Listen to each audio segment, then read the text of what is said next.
Non, bah, vas-y. Bien, bien, bien. Alors, bonsoir à toutes et à tous. Merci d'être là pour cette première réunion du séminaire Babylone, psychanalyse, littérature et art de cette année.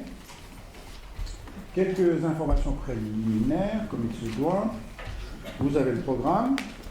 Il me semble être de qualité. D'ailleurs, nous allons vous trouver dès à présent, dès ce soir, puisque nous recevons Silk Schauder, que je vais présenter et qui sera discuté par Daniel Yovi. Et puis alors après, nous avons du très beau monde, et en particulier des gens que nous n'avons pas invités à Babel depuis le début, donc ça fait 30 ans maintenant.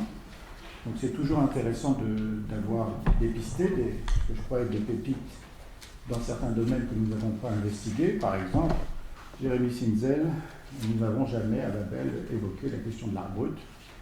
C'est un spécialiste, je vous le présenterai plus avant le mois prochain. Benoît Verdon est un psychologue, psychanalyste à Paris 5, un professeur de psychologie. Et c'est quand même dommage que Tolstoï, ni Goethe, ni Mauriac n'aient figuré parmi la brochette d'artistes que nous avons pu épingler à un moment ou à un autre, en particulier les Russes. Nous avons fait Dostoïevski il y a très longtemps. Nous avons fait Dostoïevski pour l'essentiel. Il ne me semble pas que les grands Russes comme Tolstoï, Goethe évidemment, et les relations entre Goethe et Freud vont être développées, et puis Mauriac. C'est toujours intéressant de se balader dans les affres et les tourments des 8 tours provinciaux. Très bien. Ensuite, Jean-Philippe Guéguen, là encore, Mishima, le japonais. Ça n'a pas été abordé. Bref, nous avons beaucoup de lacunes malgré 30 ans de travail. Donc, Mishima sera à l'honneur. Très bien, j'espère que la séance se finira bien, comme il faut. La grande chance d'avoir Laurence Kahn, qui est une des grandes psychanalystes du moment, pour son livre qui vient de sortir au PUF, autour de la Shoah, et qui interviendra sur Imre Kertész. Donc, très très content que Laurence ait répondu et pu répondre favorablement à notre invitation. Je vous la présenterai bien sûr plus avant. Bon. Et puis il n'y a pas que les psys dans la vie, il y a aussi les artistes, les professeurs d'histoire spécialisés dans l'époque grecque antique et romaine, et Marcel Benabou, l'ami intime de Georges Perec, un des personnages que vous retrouvez dans beaucoup de textes de Georges Perec. On présentera là encore plus avant quand il viendra. Donc Marcel nous a fait le plaisir de venir discuter, lui qui est président définitif et temporaire de l'Olipo, de nous présenter la question de la créativité un peu particulière des Oulipiens, qui n'a rien à voir avec celle de l'écriture automatique des surréalistes, qui a à voir avec la recherche du trou, de l'absence, des choses qui nous intéressent en psychiatrie. Voilà le programme rapidement. J'ajoute qu'il y a 2 séminaires, deux colloques, qui sont patronnés, apparentés à Babylone cette année. Le premier aura lieu à Toulouse. On vous donnera le programme. Vous avez donné votre adresse mail, donc on vous enverra le programme lorsqu'il sera finalisé. Bon, ce sera notre ami Gérard Pirlot, ça tournera bien sûr autour de la littérature et de la psychanalyse. Nous ferons ça en province. Et puis il y aura ici même un colloque franco-costaricain, c'est-à-dire nous allons nous intéresser à l'Amérique latine, évidemment, avec nos amis costaricains. Un colloque organisé par Silke et l'IMM autour de la question de l'exil. J'en vois ici qui sont intéressés par cette question. On réfléchira sur créativité et exil avec des psychanalystes et des créateurs français et sud-américains. Dans le cadre du groupe Pandora. Voilà, il y a un groupe Pandora. Alors, ce soir, Silk Schauder, ceux qui viennent régulièrement la connaissent, et s'ils sont là, c'est qu'ils ont pu goûter, apprécier, déguster ses interventions nombreuses, celles dont je me souviens, et je vais en oublier, autour de Camille Claudel. Il faut dire qu'elle est une passionnariat, une égérie, et Camille est pour elle une icône métaphysique. Elle l'a poursuivi, Silke, de ses assiduités jusque dans un colloque qu'elle a fait, un colloque où j'étais, où je peux vous raconter une anecdote, c'est-à-dire qu'elle a convoqué la famille de Claudel, le méchant, le frère Paul, et qu'elle a convoqué cette famille pour leur faire une messe à la mémoire de Camille, la gentille qui a été internée pendant des années et privée de créativité. Bon, donc elle a un côté vengeresse qui n'est pas à mépriser quand on connaît cette chose. Voilà pour Camille Claudel. Le colloque avait lieu, il avait lieu où déjà? À Cérisy, Voilà, Cérisy-la-Salle. Un des colloques de Cérisy. Ensuite, il y a eu un autre colloque de Cérisy sur Rainer Maria Rilke, un autre poète, un autre créateur qui l'intéresse beaucoup. Et puis après, comme elle est très iconoclaste, elle a aussi des passions pour David Bowie. Elle a fait un très beau David Bowie pour Charlie Chaplin aujourd'hui, pour Marilyn Monroe bien sûr, pour Michel-Ange, enfin bon, elle a et Michael Jackson, je savais bien que j'en oubliais un. Et si vous avez raté Michael Jackson, nous vendons les DVD à la sortie. C'est un collector, bien sûr. Bon, alors elle est par ailleurs, parce qu'il faut bien gagner sa vie, professeure de psychopathologie et de psychologie clinique à Amiens, Jules Verne. Elle est présidente de la Société française qui s'occupe de l'art-thérapie. De psychopathologie de l'expression Voilà. et d'art-thérapie. Elle assure, coordonne, gère à la responsabilité d'un diplôme universitaire d'art-thérapie à Paris 5. Et elle a publié donc de nombreux articles que vous pouvez trouver un peu. Bon, en particulier, un très bel article sur Charlie Chaplin qui est paru dans la revue Psychiatrie française, Charlie Chaplin et le rire adolescent, le rire enfant, adolescent je crois. Un très très bel article dans la Psychiatrie française.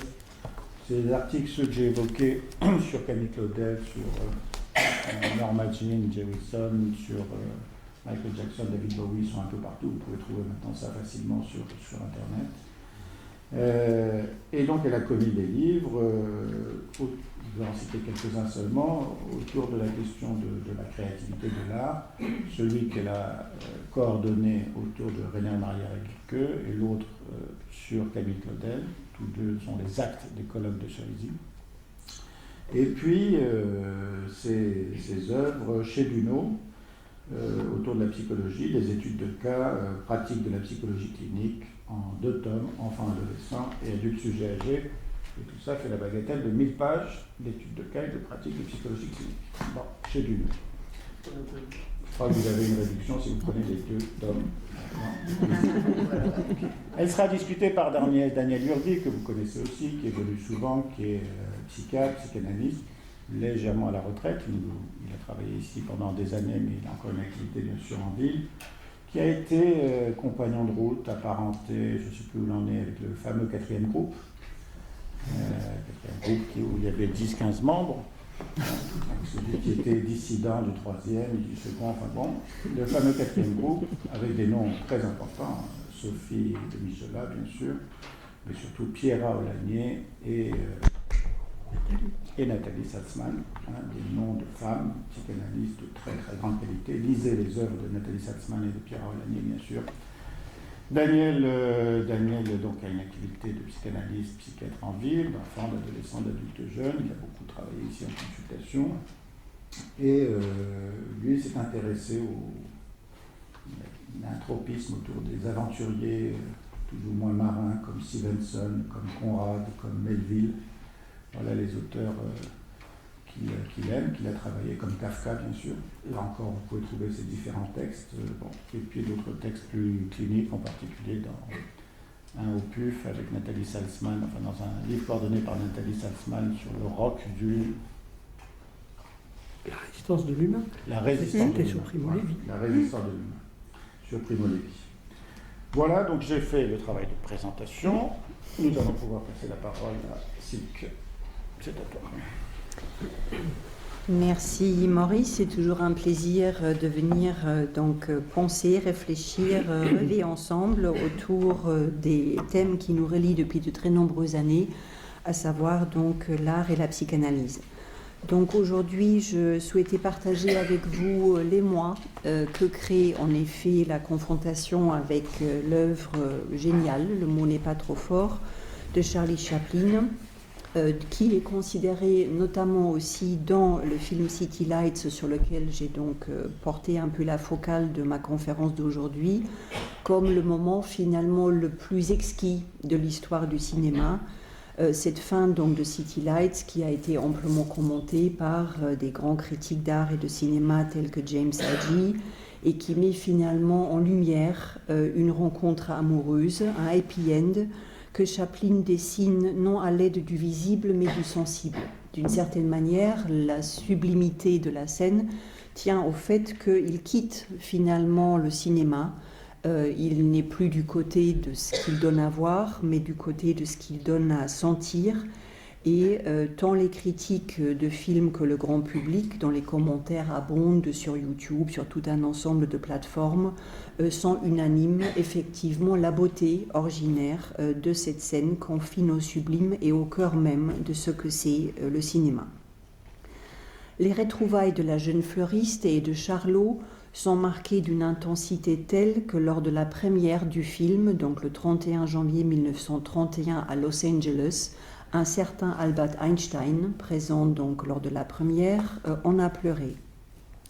L'écrivain Patrick Roth, quant à lui, a réécrit la scène in extenso dans son livre d'hommage Mon voyage vers Chaplin, et Chaplin lui-même, dans son autobiographie, dit que City Lights est son film préféré. Vraiment, c'est celui qui, encore 50 ans après, il a plaisir à voir.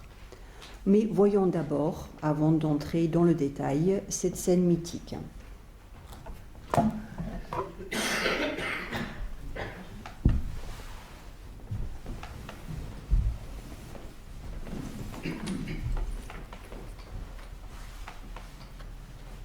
Bon, ceux qui étaient...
L'œuvre d'art étant indissociable des processus de sa création, sa poésie est tout aussi importante que le résultat final.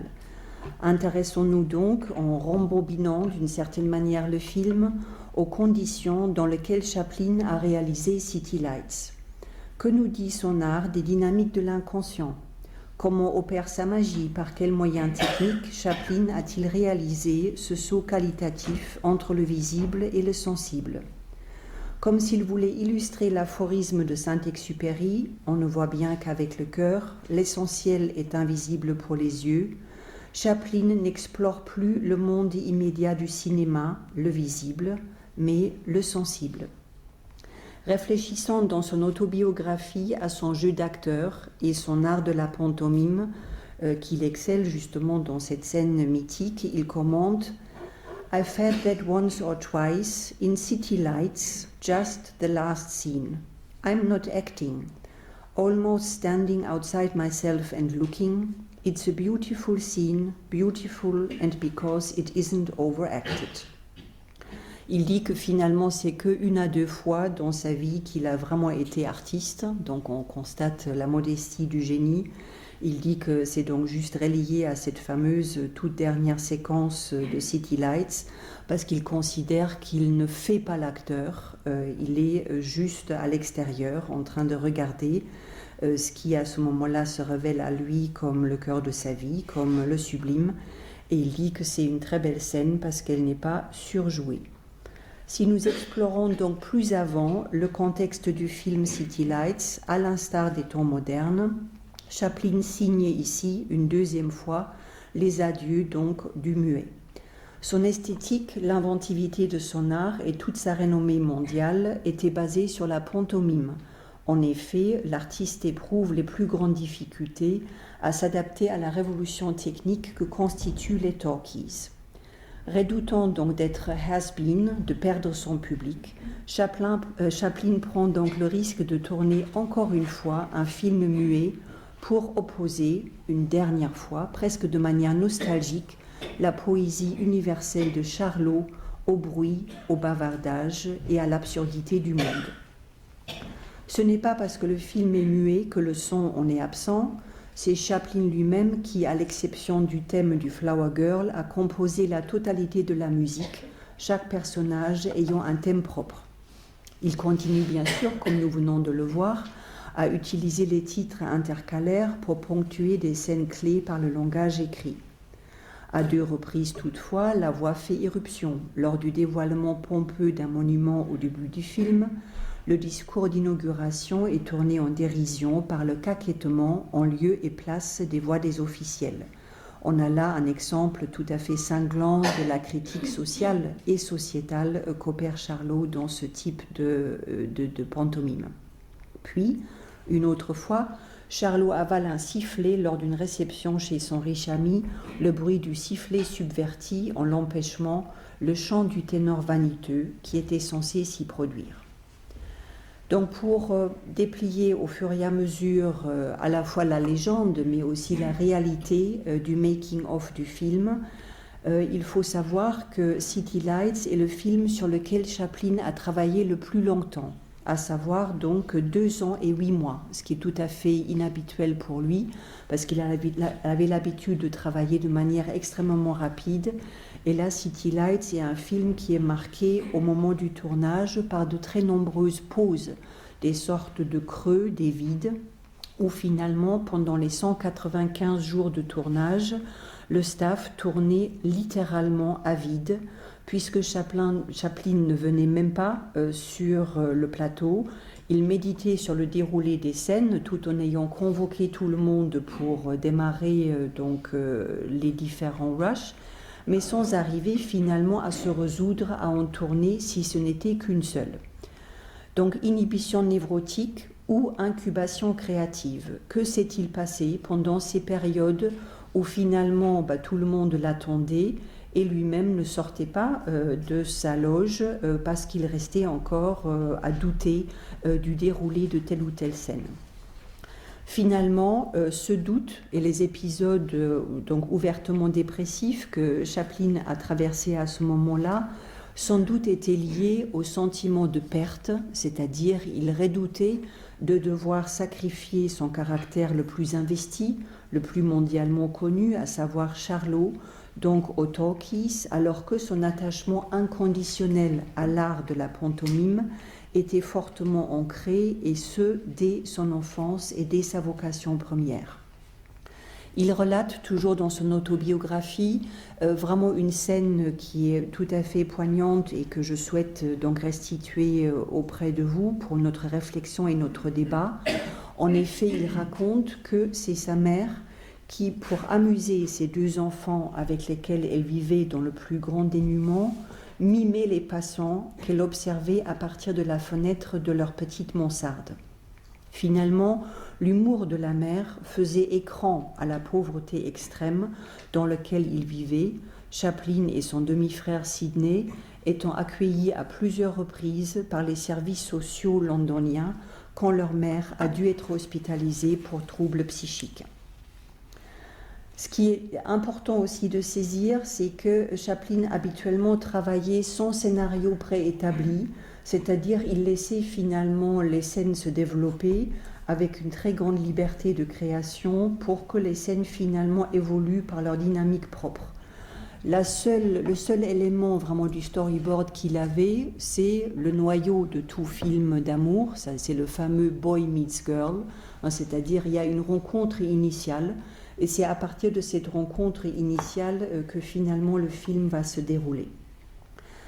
Le thème était tout simplement que Charlot rencontre une donc fille qui vend des fleurs dans la rue, initialement aveugle, et à laquelle, après moult péripéties, il offre après une somme absolument pharaonique pour qu'elle puisse pour qu'elle puisse payer l'opération qui va lui rendre la vue. Donc j'ai tenu à inverser cette logique du film. On a commencé par la fin pour qu'on puisse désormais regarder cette fameuse scène inaugurale, c'est-à-dire qui, comme d'habitude, est fondée sur une méprise, parce que nous sommes dans l'esthétique de Chaplin. Bien sûr, il y a des gags, les personnes sont systématiquement prises pour ce qu'ils ne sont pas, et où en même temps, bien sûr, Chaplin nous montre, avec la subtilité qui le caractérise, que le semblant social, bien évidemment, est indissociable de la vérité des personnages. Donc cette scène inaugurale qu'on va regarder désormais, je vais juste l'introduire par une petite réflexion sur la répétition. Il faut savoir que cette scène du début, qui finalement fonde l'amour donc entre Charlot et la fille aux fleurs, a été tournée 342 fois. Donc là, ça vous laisse un peu mesurer le travail absolument d'orfèvre que Chaplin a réalisé. Comme il était producteur, il s'en fichait royalement de la durée du tournage. Il se fichait aussi un petit peu des coûts du film, qui donc finalement déjà à l'époque littéralement a coûté une fortune, près de $1 million, ce qui est ramené donc au budget d'aujourd'hui environ un budget de 420 millions de dollars, si on compare justement avec les coûts de l'époque. Donc on voit qu'on est vraiment sur quelque chose qui flirte systématiquement avec le gouffre, la ruine, parce qu'effectivement autoproduire un film à cette hauteur-là met la barre extraordinairement haute, c'est-à-dire il faut que ça devienne un chef-d'œuvre, il ne peut pas se permettre de faire un navet, de tourner un navet. Pourquoi les fameux 342 fois? Donc là aussi, en reprenant vraiment le storyboard, en reprenant aussi l'historique du tournage, on voit que cette scène inaugurale, Chaplin l'a tournée jusqu'à la fin du tournage. Bien évidemment, il n'était pas du tout dans une chronologie, parce qu'il y a eu cette extraordinaire ouverture par rapport aux scènes, ce qu'il a rajouté, ce qu'il en a retiré. Et il explique dans son autobiographie, je le cite donc, « It took a long time, we took this day after day », c'est-à-dire tous les jours comme une forme de mandala, comme une forme de prière. il a tourné cette scène de la rencontre tout en continuant bien évidemment à tourner toutes les scènes qui allaient suivre, mais il y a une forme d'arrêt sur l'image, une forme de machinerie qui se grippe et qui en même temps tourne inlassablement autour de cette fameuse scène de rencontre inaugurale. Donc je trouvais que c'était important à être posé avant qu'on la visionne donc ensemble.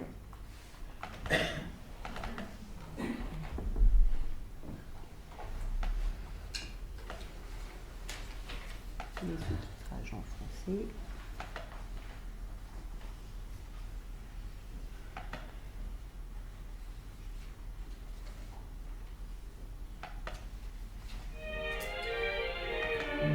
Alors, c'est la scène 4 pour ne pas... Voilà.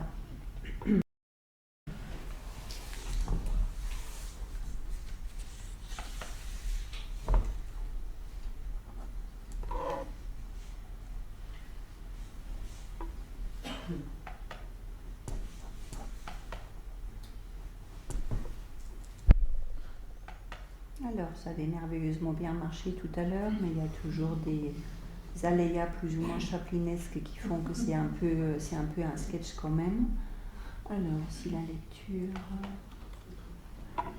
Si là j'entends un petit bruit normalement... Ah, c'est bon. La fille aux fleurs.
Donc vous l'avez vu, effectivement, Chaplin était confronté à une difficulté technique de taille qui lui a pris non moins d'1 an de tournage pour pouvoir résoudre justement la difficulté de cette rencontre amoureuse. Puisque comment la marchande de fleurs aveugle pourrait-elle tomber amoureuse du Trump ? Comment finalement, après de multiples essais infructueux, Chaplin a trouvé le dispositif ? Vous l'avez constaté, si vous étiez vraiment très très attentive, c'est le bruit de la voiture qui finalement sert d'enclenchement de la méprise.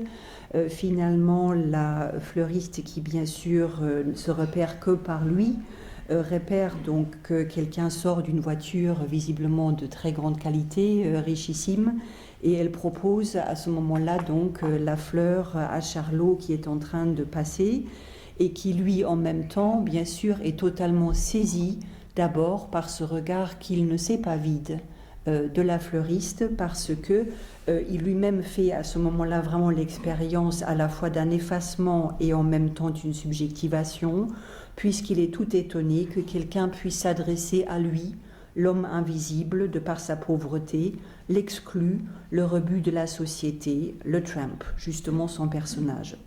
Subjugué par la beauté et la candeur de la jeune fille aux fleurs, il lui achète avec son unique pièce d'argent une fleur.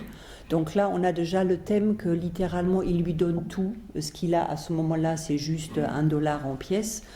Par la suite, dans tout le récit, il lui donnera encore une fois tout, c'est-à-dire plusieurs milliers de dollars que son ami argenté lui aura donné là aussi sur fond d'une méprise et sur fond d'un malentendu. À ce moment-là, Chaplin, d'une certaine manière, dans toute cette réflexion sur le don, et qu'est-ce qu'on reçoit, qu'est-ce qu'on donne à l'être aimé, semble illustrer la superbe phrase de Paul Claudel qui dit qu'on n'a encore rien donné tant qu'on n'a pas tout donné. Et c'est effectivement seulement après qu'il se rend compte de la cécité et qu'il se rend compte aussi qu'il est en train de rentrer dans une supercherie qui le fait précisément s'éloigner sur la pointe des pieds pour que la jeune fille continue à croire et à penser que c'est donc un homme riche qui vient de lui acheter une fleur. Charlot ne lèvera pas le malentendu qui lui permettra par la suite donc de fréquenter en cachette et de façon clandestine la fleuriste dont il est tombé éperdument amoureux.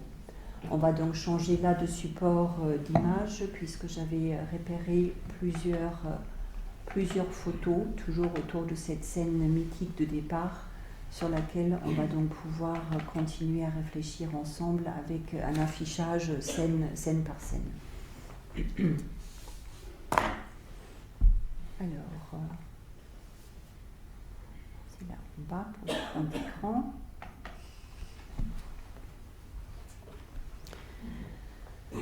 Alors, l'idylle entre les deux protagonistes contraste singulièrement avec les relations houleuses au cours du tournage.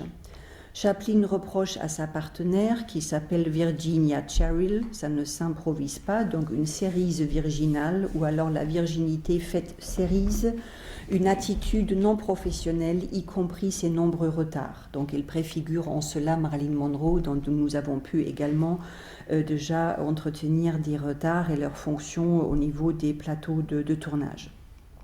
Virginia, en retour, à peine âgée de 20 ans, ne supporte pas les pratiques obsessives de travail et les longues heures d'attente sur le plateau, tout comme le fait d'avoir à tourner, retourner et encore une fois retourner toujours les mêmes scènes. Excédée, Chaplin la congédie. Les essais de tournage avec Georgia Hale, sa partenaire donc dans le Gold Rush, s'avèrent absolument pas concluants. Et là, il y a donc une des plus belles anecdotes finalement de Hollywood qui ont lieu.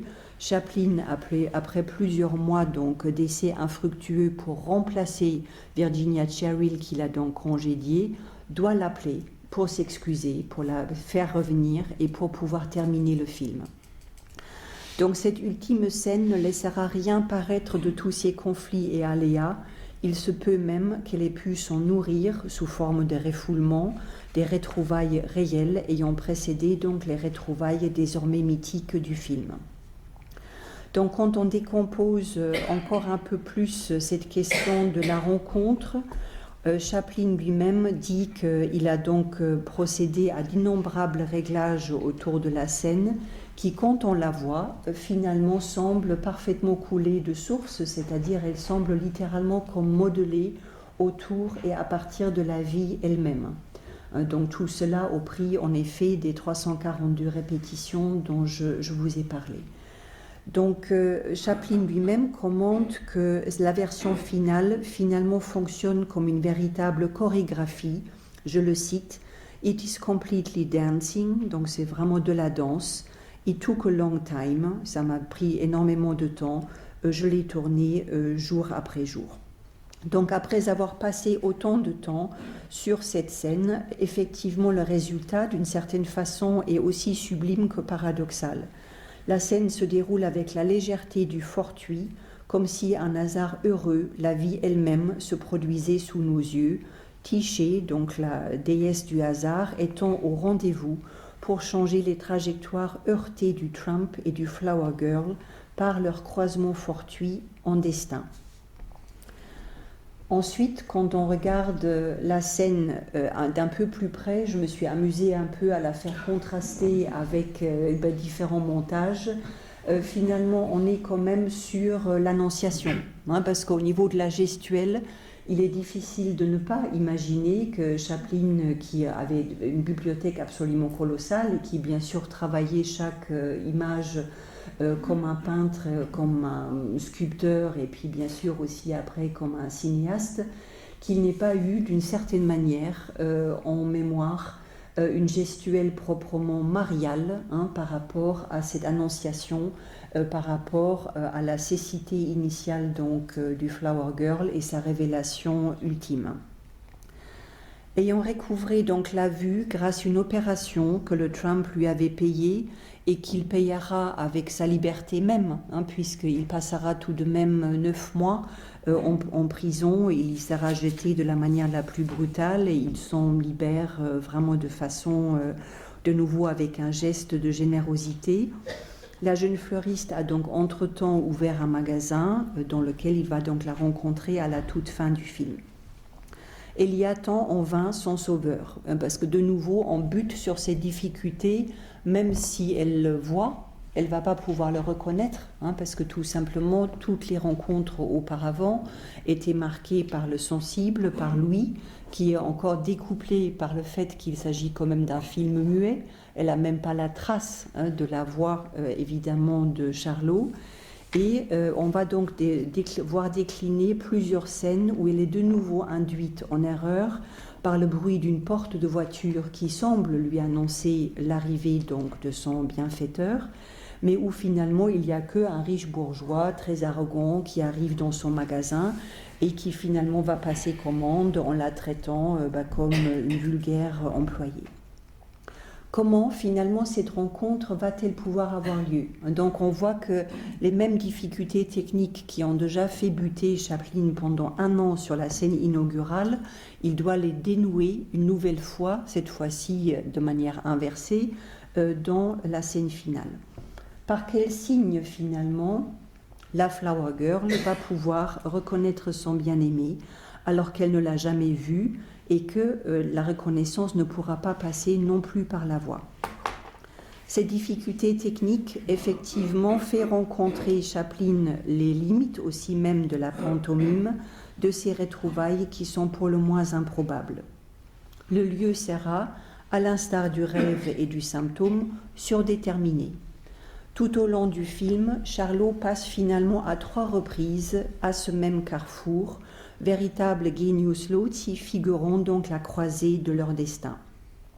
La première fois, on pourra le regarder tout à l'heure si le temps le permet, donc dans le débat, mais là je restitue juste de manière commentée. La première fois, au tout début du film, il tombe en fait en flânant sur une sculpture d'un nu féminin qui est exposé dans la même vitrine de magasin devant lequel il passe à la fin du film.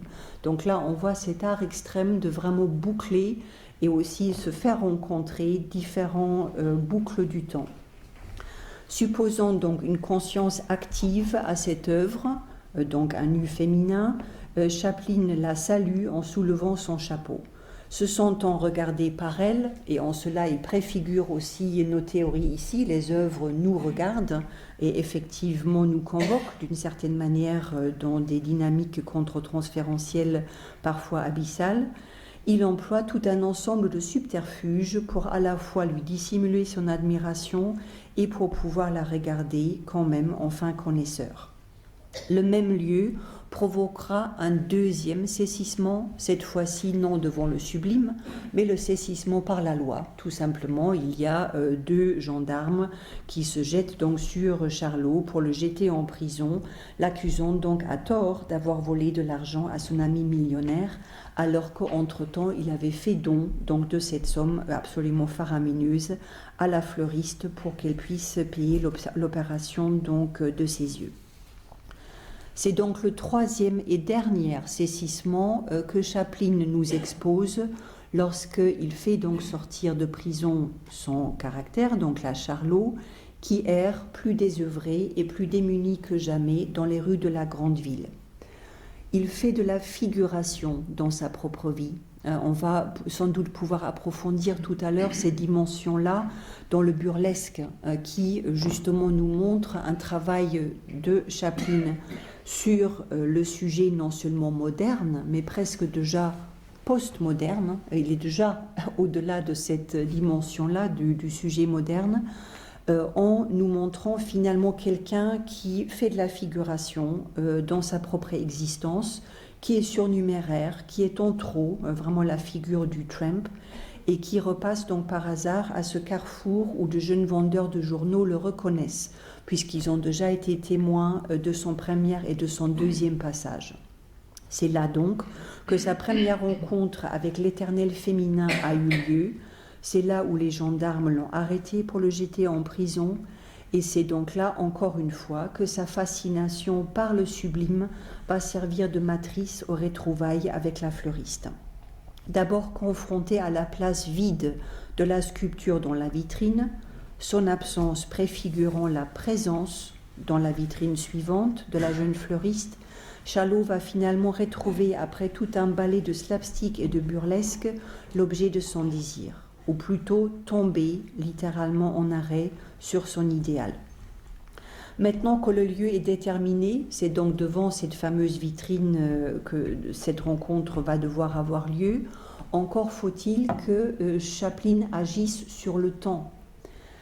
C'est donc dans ce jeu sur la temporalité que se déploie, à mon sens, tout le génie de Chaplin. D'abord, c'est la violence sociale que Charlot a subie des policiers qui se répète dans une forme moindre, dans la moquerie qu'exercent les jeunes vendeurs de journaux à son égard. Effectivement, il lui siffle à 3 reprises dans la nuque avec la sabarcane, ce qui chaque fois le fait sursauter et qui, bien sûr, est une forme de raillerie que lui-même est tellement bas dans l'échelle sociale que même des garçons vendeurs de journaux peuvent faire de lui un objet de raillerie. En même temps, ce moment de raillerie va attirer aussi l'attention de la fleuriste, qui bien sûr s'en amuse sans du tout savoir de qui il est question, et tout à son altercation, Charlot manque de passer à côté de sa flower girl sans la voir. Donc là, il y a une forme de cécité qu'amène effectivement l'anonymat de la grande ville, et où Charlot ramasse en souvenir de sa bien-aimée donc une fleur fanée qu'une collègue a juste balayée devant lui. Donc vous voyez qu'il y a tout un balai qui se met en place à ce moment-là. Il est tiré en arrière par un des garçons, ce dernier voulant donc attraper le mouchoir qui pend de son pantalon troué, et c'est seulement en lui courant après que Charlot revient une deuxième fois devant la vitre du magasin. Donc c'est de nouveau dans la répétition que cette rencontre mythique va pouvoir avoir lieu. Il allait juste porter la fleur à son nez pour enhumer le parfum, qu'effectivement il tourne légèrement sa tête et où son mouvement s'interrompt net. Il est comme sidéré, en anglais le terme transfixed, par ce surcroît de vision, ce passage brusque du souvenir mélancolique, la fleur fanée, vers la présence rayonnante, exquise de la flower girl. Vous étiez sensible tout à l'heure, quand nous avons visionné la scène, que sur le visage de Charlot se lit au début pas du tout une joie, il se lit tout d'abord un véritable choc, une véritable gravité, et c'est seulement dans un deuxième temps qu'il se lit donc la béatitude, le sourire qu'il esquisse après avoir donc reconnu sa bien-aimée. Donc dans cet arrêt, dans la stupéfaction, Charlot semble montrer la dimension proprement traumatique de la rencontre avec le beau. Il illustre en cela la fameuse phrase de Rilke dans la toute première élégie de Duino « Tout ange est terrible, car le beau n'est que le commencement du terrible, ce que tout juste nous pouvons supporter, et nous l'admirons tant parce qu'il dédaigne de nous détruire. » C'est donc sur le seuil de ces destructions possibles que se tient Charlot, et qui après tient la fleur fanée qui se désagrège sous la pression de ses doigts, vous l'avez tous vu tout à l'heure, cet effeuillement figurant à la fois une réminiscence du jeu de la marguerite, elle-même un peu, beaucoup, à la folie, pas du tout, et la perte de l'illusion, un dépouillement, une mise à nu progressive pour atteindre enfin le moment de vérité et pour sortir, pour quitter le semblant social. Ayant fonction donc de cadre du fantasme, la vitre marque la séparation entre les protagonistes, leur distance sociale qui est un véritable fossé en apparence infranchissable. Mélancolique, le Trump lui-même se tient sur le seuil de l'idéal. Saisie de compassion et de pitié, la fleuriste à l'intérieur, ignorant tout de l'immense dette qu'elle a envers lui, veut lui offrir une nouvelle fleur. Ceux qui ont une très bonne mémoire visuelle, vous avez vu que c'est strictement le même geste qu'elle fait donc au tout début, quand elle lui tend la fleur, quand elle est aveugle, et maintenant donc quand elle voit et quand elle reconnaît diffusément toute la fragilité, tout le déchirement aussi du Trump qui se présente face à elle. Elle lui tend également donc une pièce d'argent qu'il n'ose d'abord pas accepter. Boiteux, il tente de s'enfuir quand elle se lève pour le rejoindre à l'extérieur du magasin. Donc là, toujours dans ce travail de Chaplin sur le geste sublime, je me suis amusée à faire un montage entre effectivement un tableau donc, que vous trouvez dans les fresques de Pompéi et après cette gestuelle vraiment extraordinairement travaillée et gracieuse de la Flower Girl. Donc c'est là le moment de la reconnaissance où finalement la fleuriste reconnaît le Trump au moment où elle lui met la pièce d'argent dans la main. Donc ce dénouement a lieu à ce moment-là à partir du tact, c'est-à-dire à partir du sensible. La reconnaissance, effectivement, ne pourra passer que par la jeune fille, Charlot lui-même étant beaucoup trop honteux de sa condition pour lui révéler sa véritable identité. Au lieu d'espérer de la gratitude pour son aide héroïque, il craint plus que tout la découverte de sa supercherie, c'est-à-dire de blesser finalement la fleuriste en son âme, de lui révéler qu'il n'est pas du tout l'homme riche qu'elle a pensé qu'il était pendant tout ce temps-là. Si d'après Lacan, l'amour c'est donner ce que l'on n'a pas à quelqu'un qui n'en veut pas, Charlot a fait don ici multiple de ce qu'il n'a pas, argent, liberté, son être même, puisque désintéressé jusqu'à l'abnégation, il renonce par son altruisme extrême à la reconnaissance même de son acte. Mais effectivement, vous voyez là dans cet extrait que la jeune femme comprend par elle-même, par le toucher, quand elle touche donc la main de Charlot qu'elle a tenue de nombreuses fois auparavant, de qui il s'agit. Et en même temps, c'est dans l'acceptation aussi du geste que, c'est-à-dire, Charlot accepte de prendre la fleur des mains de la jeune fille, qu'il y a donc cette nouvelle rencontre. Quand la jeune fille finalement saisit la main pour y glisser une pièce, c'est en refermant la main qu'elle reconnaît donc au toucher de sa peau de qui il s'agit. Hésitante, donc sa main glisse le long de la veste, c'est donc sur cet extrait-là que vous le voyez, jusqu'à la boutonnière dans laquelle elle avait glissé jadis lors de leur toute première rencontre, la première fleur, gage et image même, symbole de leur amour. Est-ce bien lui, You, dit incrédule la pancarte intercalaire. Muet d'émotion, Charlot répond par un hochement de sa tête. On le voit là. Et il lui demande, toujours sur une pancarte intercalaire, « Est-ce que tu peux voir maintenant? Can you see now ?» Charlot pointe ses propres yeux comme pour savoir ce que ça fait que de voir. Ayant vécu en quelques secondes une véritable révolution intérieure, celle-ci lui répond « Oui, yes, I can see now. Voir, c'est bien sûr savoir. » Et c'est sur ce savoir de l'art, sur le visage et les yeux brillants de Charlot, puis la fleur fondue au noir que s'inscriront les lettres The End. Il nous faudra, pour conclure nous-mêmes, donc sur ce film absolument magique, rembobiner encore un tout petit peu le film. La plus belle scène, c'est en effet pas celle qu'on croit, c'est bien celle-ci, c'est-à-dire la seconde avant le contact, le moment où effectivement Charlot tend la main pour saisir la fleur.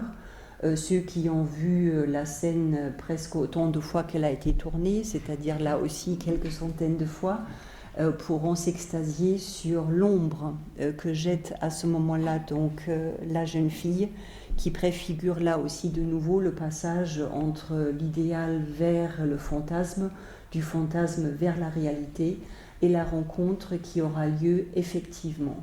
Puisque ce que reconstruit à ce moment-là Charlot, et je terminerai là-dessus, c'est rien de moins que la création de l'homme, c'est rien de moins que le toucher entre la main divine et la main de l'homme qui à ce moment-là se rejoignent pour créer non seulement le miracle de la vie, mais le miracle de l'amour.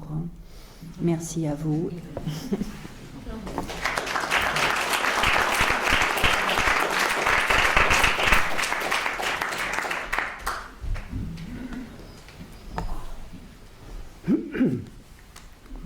Bon, on ne peut qu'apprécier une telle analyse filmique et psychologique. J'allais faire un peu ton éloge, mais je vais me retenir parce que ça ferait trop numéro rodé de compère. Hein. Et je vais... Enfin, quand même, il y a un parallèle entre... Une similitude entre Chaplin et toi, je vais baisser ta modestie, c'est l'exigence de précision et de vérité. Alors, et la peau de banane, je l'ai. Après la peau de banane. Hein, la précision du cinéaste, dans la mise en scène, dans le cadrage, dans l'image, dans le montage. En fait, on voit la précision horlogère de la façon dont il aborde les choses. Et la vérité, c'est en termes de justesse des émotions. Les émotions des personnages que l'on perçoit, que le spectateur perçoit directement. Alors chez toi, la précision et la vérité, c'est du côté de la solidité, de la finesse de l'observation.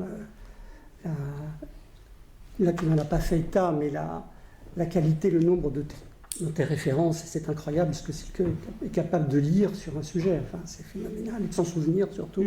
Mais là, tu as bien tamisé tout ça pour nous servir un propos d'une grande clarté, grande simplicité.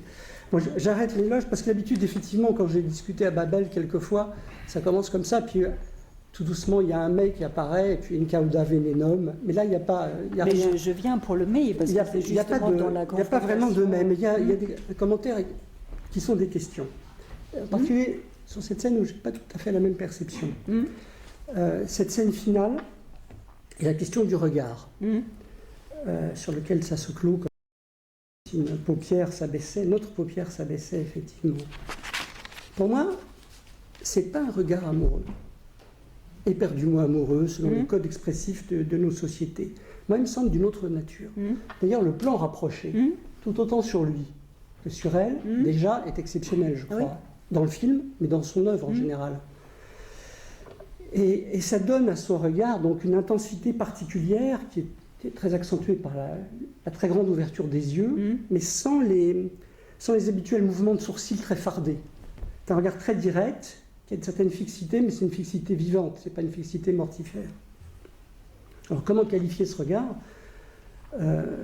Chacun le voit un peu à sa manière. Moi, je pense qu'il se voit être vu. C'est ça. Tu vois maintenant, et il se désigne, comme tu l'as relevé. Alors, moi, je vous épargne le laïus sur le rôle de miroir du visage de la mère, mais c'est à ça que j'ai pensé. Il y a quelque chose comme ça dans cette scène. Tu évoques la rencontre du beau, le sublime, la dimension traumatique de cette rencontre. Alors là, je lis les choses à un tout autre niveau. Moins esthétique, plus clinique. Je crois que c'est la scène d'une forme de naissance dans le regard de la mère, dans le regard de l'autre, d'où cette expression extatique. Il est en dehors de lui, a-t-il dit. Il ne joue pas, il est en dehors de lui. Il le dit en anglais, hein, absolument. J'ai bien compris. Cette expression extatique, quand la sensation d'être naît de l'attention, dans l'attention d'autrui. Et donc c'est ce qui couronne son œuvre. Alors, un petit détail un peu personnel, je regardais il y a quelques jours, je re-regardais ce film avec mon épouse qui n'était pas branchée sur le sujet. Je regarde le film, ça se termine, elle fait « Ah, mais il a retrouvé une maman ». Alors là, je me suis dit que j'avais peut-être pas complètement tort.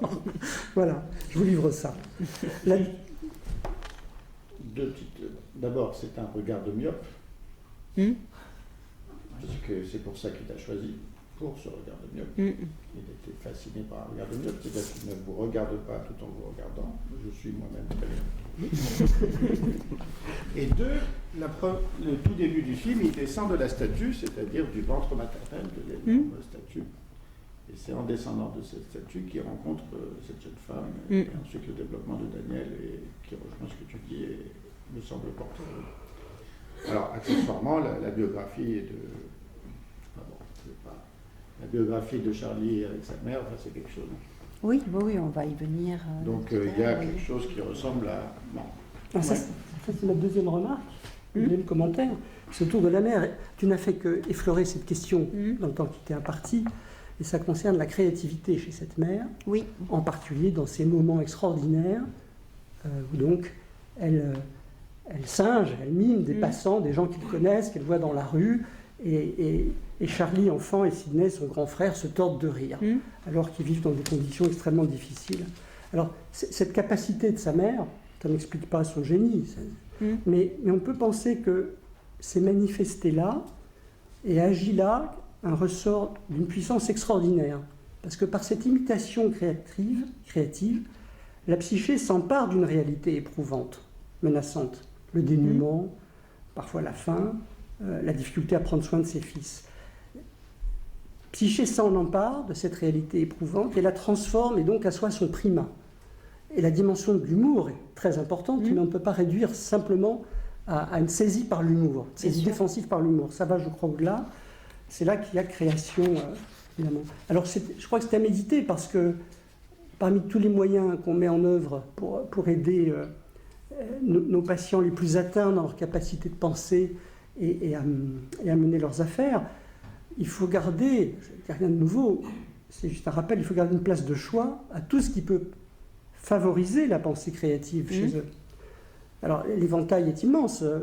Depuis, effectivement, les ateliers d'ergothérapie qui font appel aux activités artistiques, plus ou moins classiques ou un peu originales, des activités artistiques qui font appel aussi au corps, mais ils peuvent créer des objets d'art, mais aussi des objets tout court qu'ils puissent reconnaître comme leur création personnelle.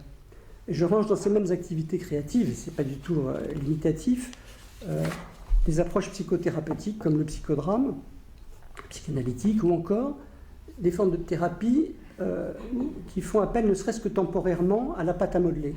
J'ai une petite vignette là-dessus, je ne sais pas si on en parlera, peu importe. Où j'en dis juste un mot. Il s'agit d'une jeune femme que je vois en consultation. Il y a des troubles importants, des consultations en urgence, des séjours à l'hôpital, des études de médecine hachées par les difficultés. Et un jour, en discutant, elle me dit, et c'était très inhabituel chez elle, elle dit, après un moment de silence, j'ai perdu toute ma créativité. De quoi parle-t-elle? Je lui demande. Quand j'étais enfant, je dessinais, je faisais des choses comme ça. Alors, on passe. Et puis, cette remarque m'a travaillé, et quelques temps après, je lui ai proposé la pâte à modeler.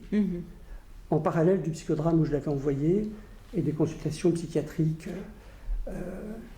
aussi en parallèle. Et ça a donné lieu à une séquence tout à fait remarquable, où il y avait des choses là qui pouvaient émerger, qui la surprenaient elle-même et sur lesquelles elle pouvait faire des liens. Et c'était assez organisateur. Donc, la créativité maternelle, chez la mère de Chaplin, quelque chose de très, très troublant, et dont on se demande comment... Enfin, on a l'impression qu'il s'en nourrit lui aussi toute sa vie. Troisième remarque, puis je m'arrêterai là. Donc, grâce à toi, j'ai pu lire quelques livres, j'ai dû lire quelques livres sur Chaplin. Devoir d'été. Et surtout, oui, c'était un plaisir, surtout celui qu'il a écrit, donc son autobiographie, Histoire de ma vie. Et de ce récit, j'ai gardé une impression un petit peu dérangeante, celle d'un récit surtout factuel. Bah oui, rétrospectif. Au fond, distancié, distant, qui donne l'impression qu'on ne l'approche pas beaucoup, hormis quand il évoque des moments de son enfance qui touchent beaucoup, enfin ça m'a beaucoup touché aussi, les séparations, là toujours il s'appuie bien sûr sur des faits lourds, Et il évoque ces moments souvent prolongés de tristesse envahissante, de solitude et de sentiment d'abandon. Alors, dans ce livre, toujours, il évoque beaucoup de rencontres, beaucoup de gens connus, voire très connus, des célébrités, des grands hommes, Churchill, Gandhi, Einstein, des producteurs, des gens des différents mondes, des gens riches. Et il en parle souvent en termes d'amitié. Et là, il n'est pas très convaincant. Des amis, il y a sûrement dû en avoir, peut-être Douglas Fairbanks et Mary Pickford, un autre homme dont j'ai oublié le nom qui est mort prématurément. Mais je n'ai pas perçu la force des liens d'amitié dans ces récits. Quant à l'amitié des riches, alors on voit ce qu'il en pense dans le film.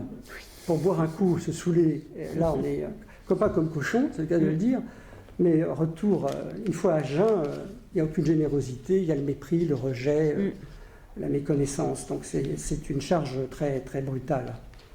Alors est-ce qu'il n'a pas su rendre les choses en écrivant son livre? Il n'est pas écrivain, c'est pas un homme des mots. Il lisait beaucoup, mais sans grande passion, dit-il. Même Shakespeare, oui, bon. Enfin, c'est intéressant, il a lu, il a une bibliothèque énorme. Donc on ne peut pas attendre de lui ce talent-là, en plus d'être un écrivain, un homme qui va dire les choses avec beaucoup de justesse et de finesse. Mais en tout cas, il n'a pas su rendre dans son livre convaincantes ces relations, ces évocations d'attachement. Et donc il me semble qu'il est resté seul et aussi pas très accessible. Quant aux femmes, hormis Oona rencontrée sur le tard, alors elles n'ont, pardon l'expression, elles n'ont pas duré dans sa vie. Il fallait pour lui, d'ailleurs dans les films, qu'il y ait obligatoirement une jolie fille. Il n'y a pas de film sans une jolie fille. Qu'il dirige donc, qui est à sa main sur le plateau, quitte à ce qu'elle se révolte, parce que vraiment il va loin. Mais ce n'était pas seulement sur le plateau, parce qu'il a quand même séduit beaucoup de ses actrices, sauf celle-là. C'est ça. Sauf celle-là. Celle-là est restée vierge. Dans sa vie aussi, il y a eu beaucoup de femmes, enfin jusqu'à Oona, mais bon, je caricature. Alors son autobiographie, c'est à ça que je voulais en venir, me paraît empreinte de cela.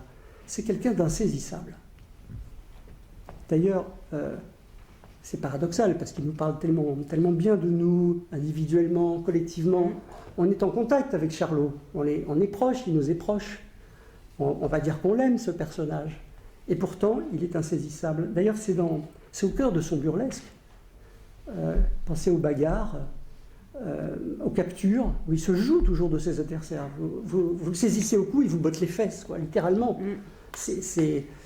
Il échappe. De même, à la fin des histoires, même s'il repart toujours aussi seul et aussi misérable qu'il est arrivé, personne n'a prise sur lui.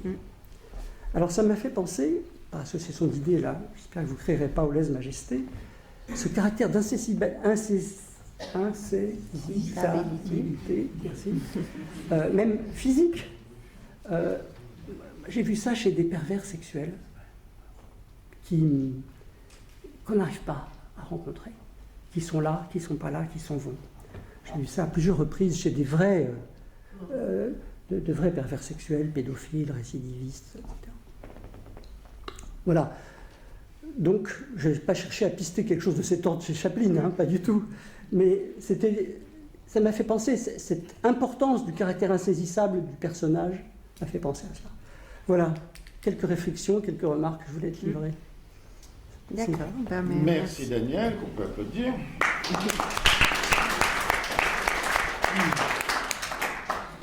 Alors, ma chère Sylvie. Merci beaucoup. Effectivement, ça me permet de, moi aussi, revenir, peut-être pas 342 fois, mais quand même dans la répétition sur certains points où j'étais trop rapide. Donc, je te remercie beaucoup de ces trois questions. Effectivement, pour le regard à la fin, bon... Pareil, je m'amuse souvent pour compléter des lectures beaucoup plus savantes, parce qu'il y a quand même parmi les plus grands philosophes et critiques qui ont travaillé sur Chaplin. J'adore regarder les commentaires sur YouTube. Là, vraiment, la Vox Populi qui est vraiment en train de commenter. Et là, il y a vraiment une lutte absolument terrible pour déterminer de savoir est-ce qu'ils vont rester ensemble ou est-ce qu'ils vont pas rester ensemble. Est-ce que c'est un happy end parce que c'est quand même end open-end ou non, et où il y a toute une lecture sur l'expression du visage et ainsi de suite. Bien sûr que ça ne peut pas être un regard amoureux classiquement ou romantiquement défini, donc je te remercie beaucoup d'avoir souligné cet aspect, parce que il montre quand même à ce moment-là, et les deux acteurs sont absolument prodigieux en termes de subtilité et en termes d'art à ce moment-là, une véritable carambolage, un véritable accident entre l'idéal et la réalité, c'est-à-dire vraiment l'objet interne, imaginé, rêvé, choyé, littéralement tombe dans le réel, et que forcément ça ne peut pas donner un regard amoureux immédiat, parce que avant tout c'est une surprise absolument fracassante, c'est un choc pour bien sûr aussi la jeune fleuriste, c'est un choc, elle dit mais c'était donc toi, et où en même temps elle a une nuance quand vraiment on regarde et re-regarde cette séquence, des nuances dans le jeu qui sont absolument extraordinaires entre l'effroi, dans le sens je dois donc ma vue et ma nouvelle vie à cet être tellement invisible dans le sens de l'échelle sociale, hein, parce que le Trump c'est quand même ça, c'est celui auquel on ne parle pas, qui n'est pas visible, qui passe son temps en prison, qui en retourne que pour y retourner la prochaine fois. Donc il y a d'abord l'effroi, mais ensuite il y a la compassion. Là, on a les œuvres complètes de Lévinas dans les 3 secondes, parce qu'elle est en train de justement découvrir ce que c'est le visage de l'autre, dans sa fragilité, dans sa vulnérabilité, et où il y a l'altérité qui est constitutive à ce moment-là. Et là, je trouve que le véritable génie de Charlot, il est de ce côté-là, de vraiment montrer que, évidemment, ça ne peut pas être que l'amour qui serait presque trop naïf à ce moment-là, parce qu'il y a la dette.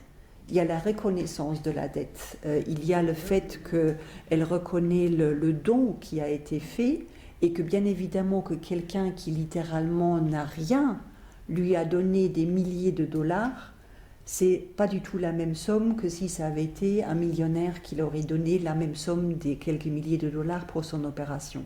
Donc il y a toute une réflexion sur le don et la reconnaissance, puisque la reconnaissance qu'elle ressent à ce moment-là, et qui fait aussi que Charlot devient visible pour elle, bien sûr, est sur fond d'une reconnaissance presque impossible, parce que la dette instaurée va très loin, au-delà de la seule somme qu'il a donnée pour elle.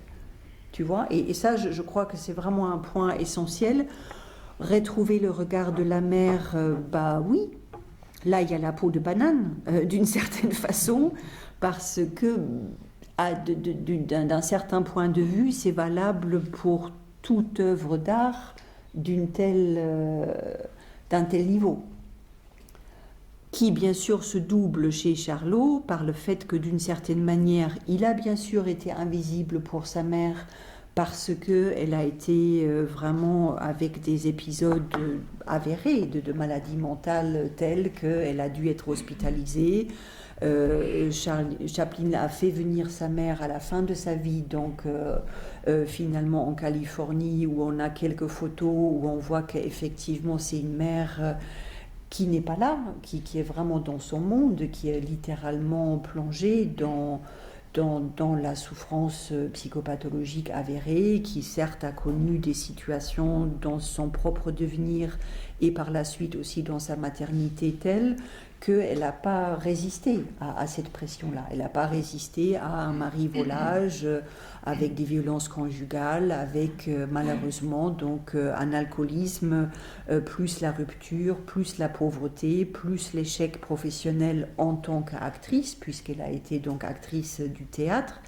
Mais là où tu as posé aussi une excellente question, et je te remercie pour ça, c'est qu'effectivement la créativité de cette mère est déjà complètement chevillée à la mélancolie et complètement chevillée au burlesque. C'est-à-dire, elle résiste alors qu'ils sont dans cette petite mansarde, ils n'ont rien à manger. Vraiment, c'est du Dickens en fait, l'enfance de Charlot, c'est du Dickens. C'est que elle sait qu'on peut quand même rire de la réalité, on peut la dépasser en la transformant au moins par la force de l'imaginaire. Et là, dans cette fameuse séquence qui est finalement le seul élément pourquoi moi aussi j'ai lu les 400 pages de l'autobiographie où je suis d'accord avec toi que c'est assez plat, là il y a une pépite parce que littéralement on voit Charlie avec son demi-frère assis sur le lit dans lequel tous les trois dorment, en train de rire de la mère qui est en train d'imiter le dehors. Le dehors qui veut pas d'eux, le dehors qui est nécessairement un dehors dangereux, qui les expose à la privation, à la séparation. Ils vont passer plein de fois à l'assistance sociale. Les scènes de The Kid sont là aussi de nouveau sur le plan autobiographique. Tout simplement des revivals d'une certaine manière, des répétitions de ce que Charlie Chaplin a pu vivre en étant plusieurs fois placé tout au long de son enfance, mais où il y a la définition qu'a donnée finalement Freud de l'humour. C'est pas l'humour comme ça pour rigoler ou pour s'amuser.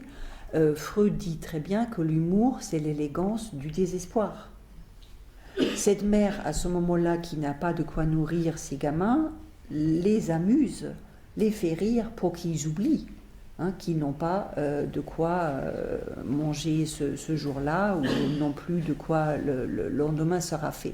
Donc il y a quand même un ancrage existentiel de mon point de vue par rapport à l'humour comme un moyen de justement être parfaitement conscient des données tragiques de l'existence, mais en le transformant, en le rendant finalement rêvable et puis aussi représentable par le rehaussement du jeu.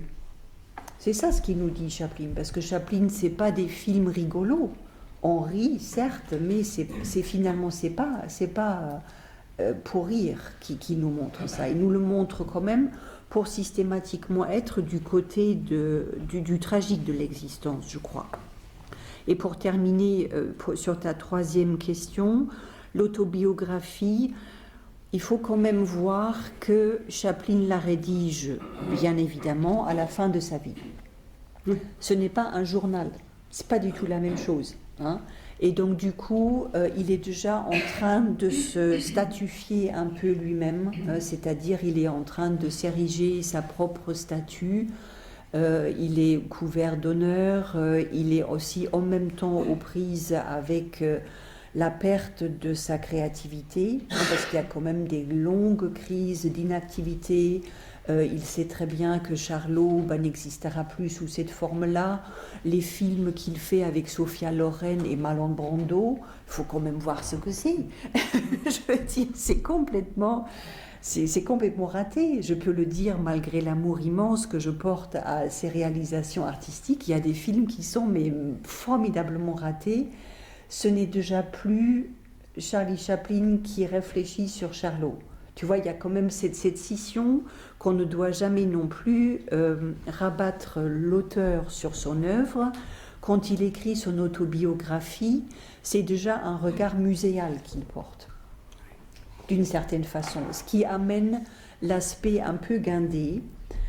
Il a aussi quand même été, passablement échaudé par le macartisme. On n'en a pas parlé pour l'instant. Il a quand même dû s'exiler en Suisse. Il a été interdit de retourner aux États-Unis pour plusieurs procès aussi, plusieurs atteintes donc aux mœurs et ainsi de suite. Donc je crois que ça aussi, ça participe à l'aplanissement de son écriture, qu'il marche un peu sur des œufs. Et c'est un tout petit peu, moi je dirais, un portrait en faux self.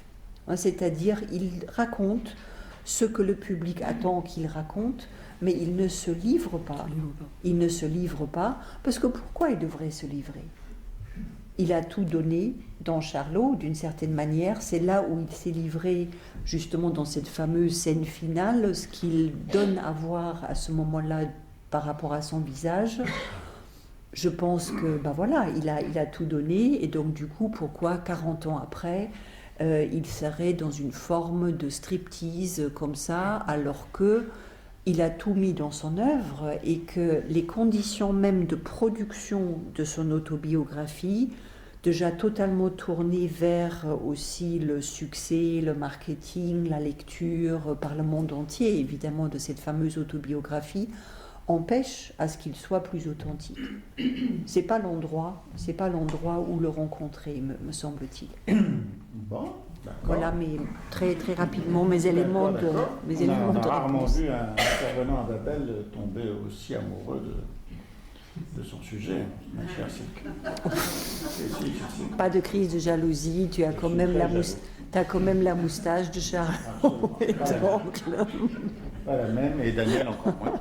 oui, c'est. Bon, la parole est au public, à l'audience. Nous avons un petit peu de temps pour intervenir. Je vous rappelle en complément d'essayer de trouver l'article de Silke, Charlie Chaplin, Le rire adolescent, dans la revue Psychiatrie française, qui développe beaucoup d'autres aspects qu'elle n'a pas eu le temps d'aborder, en particulier la judaïté, le macartisme, Hoover, les mineurs, les persécutions, la Suisse, qui lâche plus blanc que blanc, bébé, plein de choses. Donc elle n'a pas eu le temps de développer tout un tas de choses qui sont en arrière-plan de cette déclaration d'amour. Alors, est-ce qu'on discute? Qui souhaite intervenir? Oui.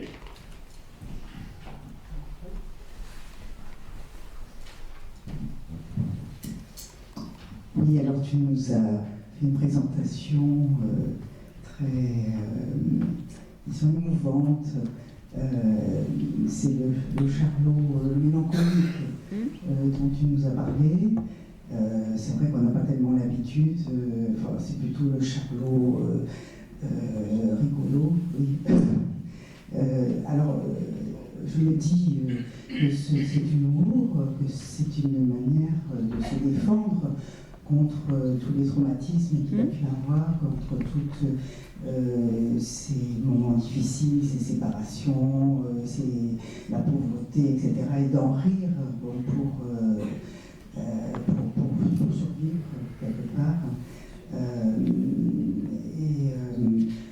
Le regard de cette mère, alors je me dis, justement, elle est aveugle au départ dans ce film. La mère, elle est aveugle, elle ne voit pas son enfant, et puis elle va le retrouver grâce à lui, et bon, il y a quelque chose comme ça au niveau symbolique, je pense. Oui. Je dois dire qu'il ne faudrait peut-être pas négliger le fait que l'humour de Charlie Chaplin est probablement la politesse du désespoir, et une stratégie défensive et un déplacement. Mais il est d'une cruauté rare. Il est d'une violence sadique rare, beaucoup plus que Max Sennett ou que les autres grands. Donc c'est de la défense qui devient évidemment de l'attaque. Et Freud n'aimait pas beaucoup Charlie Chaplin, comme il n'aimait pas beaucoup Céline, comme il n'aimait pas beaucoup Zola, comme il n'aimait pas le réalisme social en général. C'est-à-dire qu'il y a un très joli texte, même s'il est petit, de Freud sur Charlie Chaplin, que Silke a développé dans un autre article, où ce qu'il lui reproche, c'est que cet humour, justement, il lui reproche, sans lui reprocher, c'est un humour qui demande, Daniel l'a développé, qui demande aux socius, aux politiques, à la mère, aux femmes, à tout le monde, aux millions de gens qui viennent le voir, réparation pour l'injustice qui lui a été faite d'un père violent qu'il a abandonné à la naissance, d'une mère livrée au tourment, etc. Bon. C'est quelqu'un qui est actif, qui est violent. Bon. Et par exemple, les temps modernes, c'est une satire féroce Bien sûr. des suicides, etc. La dimension politique. C'est une drôlerie incroyable. Oui, mais enfin une drôlerie grinçante. La dimension politique qui est dans le texte de Silke que je vous ai cité est considérable, et les relations entre Hoover et les relations de haine tenace, féroce entre Hoover et Charlie Chaplin sont pourrait faire une conférence là-dessus. Bon, c'est qu'ils ne se sont pas lâchés, ces deux-là, parce que Hoover avait tout à fait bien perçu la dimension politique, communiste, un rouge, l'attaque du Taylorisme, l'attaque de la société américaine qui avait recueilli cet anglais, ce vagabond, enfin bon, il avait très bien perçu ça. D'accord. Oui. Oui. Oui, moi c'est vrai que j'ai été frappé, je suis frappé encore toujours par la mélancolie, la solitude qui existe chez Charlie Chaplin. Je me demande qui est dévoré. Est-ce que c'est Charlot qui dévore Charlie ou est-ce que c'est Charlie qui dévore Charlot? Point d'interrogation. Et si justement, ça m'a fait penser à une phrase de Beaumarchais, pour faire écho à ce qu'il vient de dire à l'instant dans votre phrase. Je m'empresse de rire de tout, de peur de l'avoir à en pleurer. C'est sûr. J'avais envie d'entendre là-dessus. Ah si, moi je l'ai même cité dans un de mes articles, donc vraiment on est, on communique, oui, c'est totalement ça, bien sûr. L'éthique de Chaplin, c'est ça, c'est d'être constamment dans ce dépassement. Le départ est vraiment celui d'un désespoir et vraiment aussi d'une conscience aiguë en fait du manque constitutif de la condition humaine et qui après est systématiquement dépassé, mais juste dépassé le temps d'un gag et puis bien évidemment après ça retombe. Dans le dictateur précisément, un petit peu en avance, et là Maurice ne me comprendra pas, il y a quelque chose de l'ordre effectivement à la fois du rire et du désespoir. Oui, mais alors, juste... Alors l'agressivité, ça m'intéresse aussi. Juste un lien, c'est que... Alors, Madame Fréjaville, qui connaît encore mieux les enfants que nous, un gosse qui imite aussi bien sa mère, c'est très préoccupant. Un gosse qui imite une mère qui elle-même est une imitatrice, c'est très préoccupant. Le début de carrière de Charlie Chaplin, c'est le jour où sa mère se fait jeter du café, théâtre, où elle s'expose parce qu'elle est nulle. C'est ça. Et c'est lui qui vient la remplacer sur scène et qui récupère l'argent et qui commence sa carrière comme ça. Donc, absolument. D'où il tient cette politesse du désespoir, ce déplacement dans le burlesque des affres et des tourments, il le tient de sa mère. Ce gosse est en contact permanent avec sa mère. Via le cinéma, c'est pour elle quasiment qu'il fait tout ça, alors que dans la vie, il n'a quasiment rien fait pour elle. Avant la fin où il la récupère, c'est Sidney qui fait tout. Non, oui, c'est vraiment à la fin de sa vie, elle passe les dernières 3-4 ans. Il n'a jamais pu la gérer autrement que dans tout ça. Monsieur Loisel, vous avez le micro. Oui, c'est vrai. Bonsoir, merci, beaucoup de plaisir à vous entendre tous les deux, tous les trois. J'aimerais bien vous entendre encore sur la datation singulière de ce film qui a été tourné, qui a été fait à un moment où il aurait pu être parlant. Voilà, je me demandais si finalement le caractère beau, sublime de ce film n'était pas lié justement en bonne partie ou en grande partie ou en partie du moins à cette datation particulière. En effet, alors je pourrais reprendre des phrases de Silke, mais je vais reprendre le vers de Rilke que tu as cité tout à l'heure. Le beau, le terrible, le beau, la rencontre avec le terrible. Le terrible, n'est-ce pas le parlant, finalement, et à la fin de ce film, ce regard particulier qui change les deux protagonistes, n'est-il pas celui de l'avènement au parlant, l'avènement au langage? En effet, je crois que le beau, le terrible, c'est peut-être le parlant. Pour tous ceux qui ont fait carrière dans le slapstick. C'est-à-dire, naïvement, aujourd'hui, on a tendance à penser que pendant une époque, le cinéma était privé du langage et en souffrait. Peut-être bien, mais pour l'art de la pantomime, pour le slapstick, le cinéma jouissait justement d'être privé du langage. C'est-à-dire que ça alimentait tout un tas de fantaisies régressives, précastratives, on pourrait dire, qui fascinaient un certain nombre de créateurs. Keaton y était parfaitement adapté, Chaplin aussi, mais Chaplin a su dépasser ça, notamment grâce à ce film. Donc voilà. Et notamment la fin, là, enfin toute l'histoire, une bonne partie du film, c'est Chaplin, Charlot, qui arrive à donner ce qu'il n'a pas. C'est bien le signe qu'il n'est pas organisé sous le sceau de la castration. Et là, il y a peut-être le lien de Charlie Chaplin avec sa mère. Voilà. À partir du moment où la femme peut le voir, il va devoir y passer. La castration devient un organisateur, de la même manière que l'organisateur du cinéma, c'est le parlant. Chaplin va devoir y passer là aussi. Voilà, je voulais vous entendre un petit peu sur cette datation particulière. Alors, avant de répondre, on entend là le célinien. La phrase de Céline, le blabla, c'est le déchet de l'émotion. En amour, dès que ça commence à parler, c'est que c'est foutu. Voilà. Donc oui, il y a ça, bien sûr. Et alors on doit à Céline ce mot de blabla, c'est lui qui l'a inventé. Mais je pensais aussi à Keaton, oui. Ouais. Et puis l'autre chose que tu pointes, hein, c'est quand même... donc il descend de la statue maternelle, c'est quand même du lourd, quoi. Surtout qu'on enlève le linceul blanc qui... Bon. Mais alors, c'est pour ça que je disais que tu étais très amoureuse, parce que si on sexualise légèrement la scène, on a le droit. On peut. Bon. Si on sexualise légèrement cette annonciation, et si on a le droit de la sexualiser, parce que pour le reste, Chaplin, si on regarde tous ses films, son regard est saturé par des images obscènes qu'il sublime. Bien sûr. Oui, Ce gosse est en permanence saturé par des images obscènes. Enfin, on ne va pas développer sa vie, sa biographie, ses relations avec des filles mineures en permanence, et la première morte, enfin sa première femme morte très jeune. Mais si on regarde la scène que tu as décrite, mais sans l'avoir sexualisée comme je vais le faire, c'est-à-dire que il passe, il voit la statue nue, donc lui il voit le nu, et le nu ne le voit pas, parce que c'est un mannequin. Et puis à la fin du film, il arrive chez la jeune fille qui elle maintenant le voit, donc, je reprends ce que vient de dire Johan, qui elle maintenant le voit, et c'est là le problème, quoi. Le problème, c'est d'être vu dans son désir de voir du nu.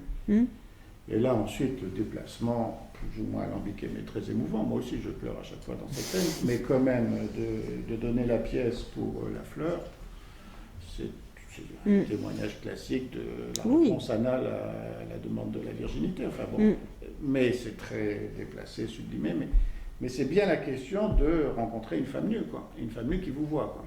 Si elle pouvait ne pas nous voir à ce moment-là. Et je pense que alors on disait que l'humour est un aménagement défensif contre le désespoir par rapport à une mère absente. L'autre aménagement défensif, c'est la perversité.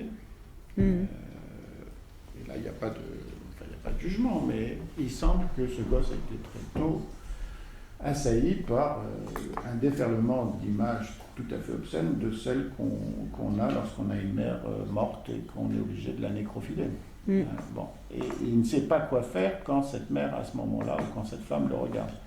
Et il a eu quand même beaucoup de soucis avec toutes ces femmes. Il a beaucoup payé, y compris pour des enfants qu'il n'a pas eu, enfin tout ce que tu n'as pas eu. Bon.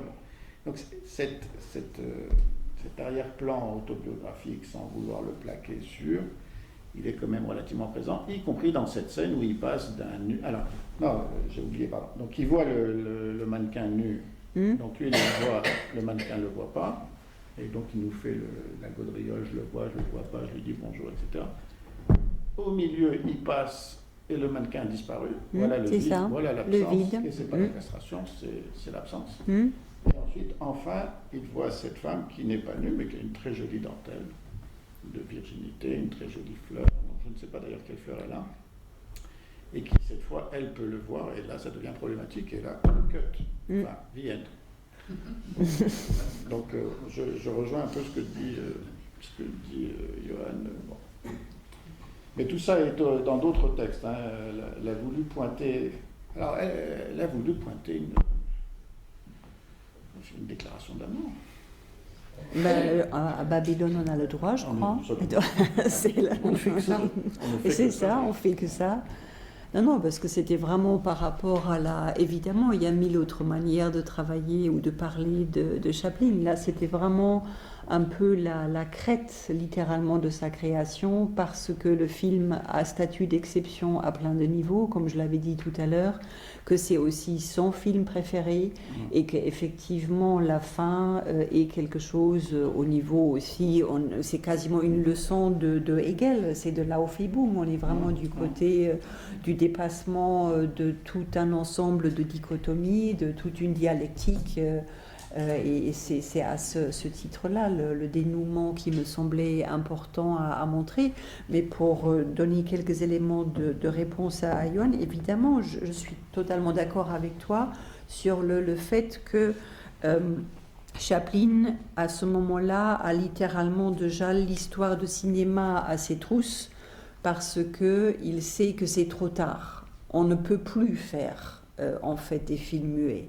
Et que lui-même, littéralement, essaye encore une fois de résister au temps. Il sait très bien ce que ça va faire à sa création et à toute son esthétique et aussi son éthique.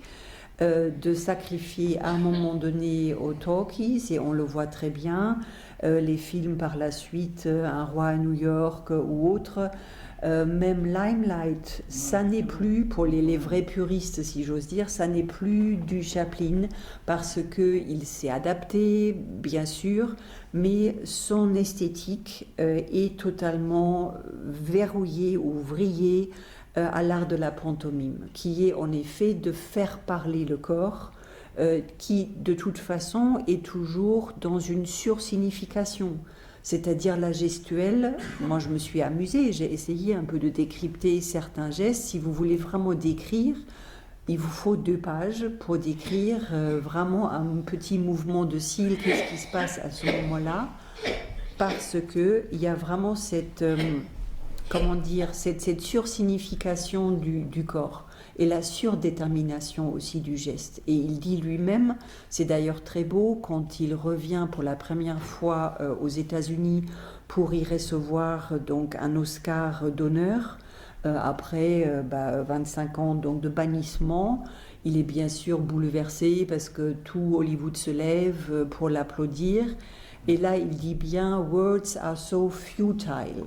C'est-à-dire les mots sont si futiles pour décrire ce qu'il ressent à ce moment-là, quand il y a quelque chose de la reconnaissance artistique qui lui est donnée, qu'il peut de nouveau voyager aux États-Unis, il est de nouveau visible précisément et plus l'objet comme ça d'une campagne de dénigrement et de haine par rapport au macartisme.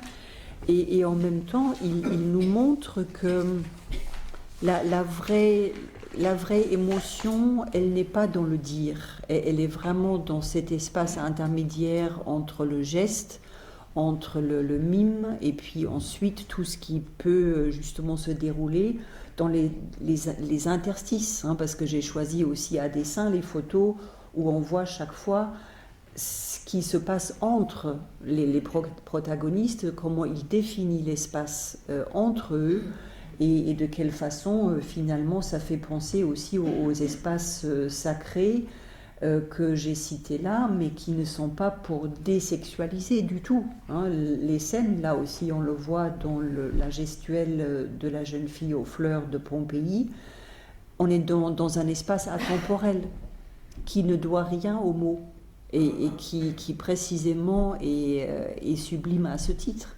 Oui, sur l'aspect très régressif, comme ça, très régressé du slapstick, de la pantomime, ça marche très bien avec les enfants très jeunes. Quand ils voient des scènes comme ça, ils sont captivés. Peut-être Keaton allait plus loin que Chaplin, c'est-à-dire plus en deçà encore des espaces intermédiaires. On évoquait Olanier tout à l'heure, ce sont des pictogrammes, ce sont des représentations d'emboîtement sensoriel en permanence. Et ça scotche les enfants tout petits. Absolument. Pierre, juste un point, le maître de la pantomime de Marceau, de Barrault, de Charlot, le mime d'Écrou, avait une très jolie phrase pour qualifier l'essence même de la pantomime, c'est que la gestuelle devait dessiner dans l'espace, par un creux, la présence de l'absent.